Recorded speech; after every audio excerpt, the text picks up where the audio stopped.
Warning, this is this week's Power Rangers Super Mega Vlog. No audio video clips from the episode of Super Mega Force or any episode of Super Mega Force are being used in the making of this vlog, seeing that they belong to Saban Entertainment, Toei Entertainment, and of course Nickelodeon.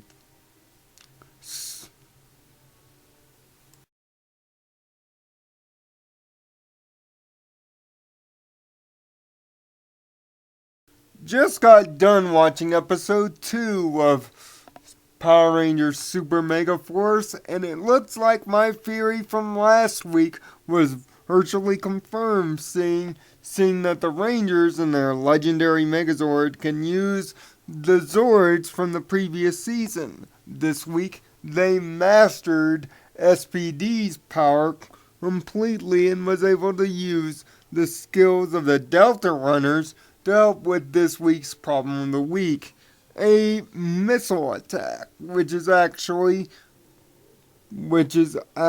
quite a clever plan, seeing that the Armada wanted to fire missiles towards all the major cities on the planet to cripple it in a matter of 2 hours. But thanks to Troy finding out about its evil scheme, the plot was ultimately delayed.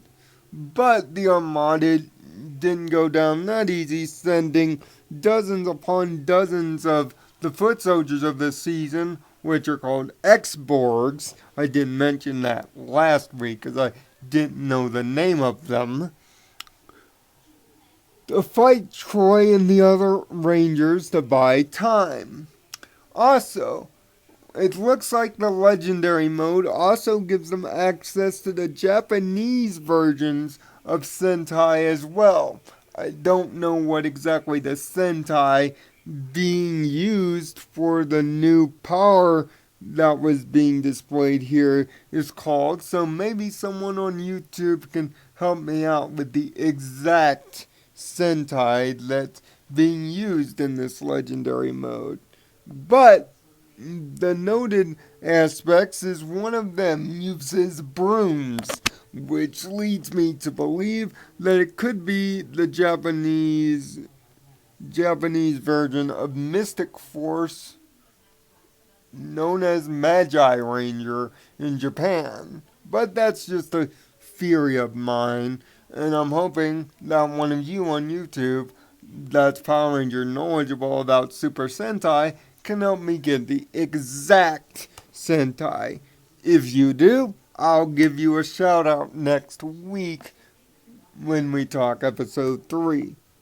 Plus, it looks like Troy is still overly depressed about the loss of Robo Knight and continues to search for him after the end of the original Megaforce, where Robo Knight was nowhere to be found after the Rangers' victory. And it looks like the Armada also took a hit after this week's problem of the week was destroyed when the legendary Megazord took it to offense and crushed nearly half the Armada. We also find out that this year's villain does have a quite sensitive temperament and can often lose control of his emotions when things get out of hand, which shows that his cohorts need to keep him under control.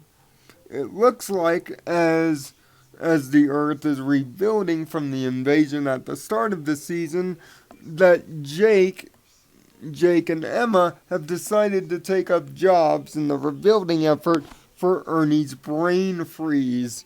The hangout that the Rangers go to, which is a reference going all the way back to Ernie's juice bar. Only Ernie more looks like Mr. Miyagi from the Karate Kid rather than the Ernie we know from the classic Mighty Morphin. Also, we find out that legendary mode can be accessed not when all 5 Rangers are around, and can be accessed at, at any given time.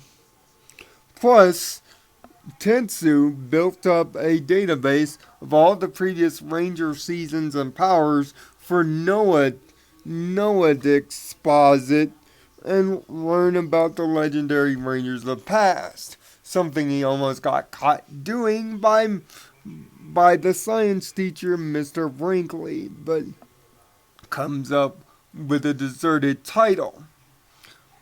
Unlike Power Rangers in Space, where the alien invasion was a one-off and we saw that Earth had eventually recovered, this season has the alien invasion at first and shows that the Earth will continue to thrive on and begin the rebuilding process.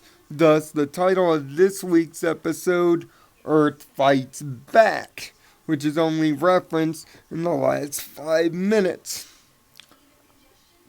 But it is very obvious that the Rangers this season have distinct fighting styles and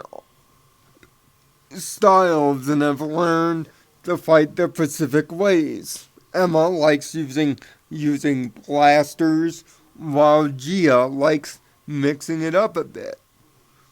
Jake likes using his high-flying athleticism, while Troy is offensive and Noah uses the environment to his advantage. Plus, also, the powers of RPM were also on display, with strangely Emma playing the role of Dylan as series black for the RPM team, which is rather awkward, but hell, they made it work. And we also got it looks like a new theme song reprised at the end of the Megazord battle with an updated beat, and it looks like a new vocalist as well. I'm going to have to probably read into that going into next week. 2 weeks down, and it looks like I'm going to get a season of fan service, fan references, and fan enjoyment, which I can't be too mad at. And the acting has most certainly gotten better. All stands for Troy. He still sounds kind of dry and monotone. Hopefully that will change as the season continues on. So until next week, my fellow Rangers, remember, it's always morphin' time here at Code Equestria. Thanks for watching. Give a sub, a comment, especially if you know which version of Super Sentai that is. And like I said earlier, I'll point you out next week. And also, drop in the comment section the first Power Ranger season you would like to see properly Caddick reviewed once the Super Vlogs are over. So, I'll see you next week.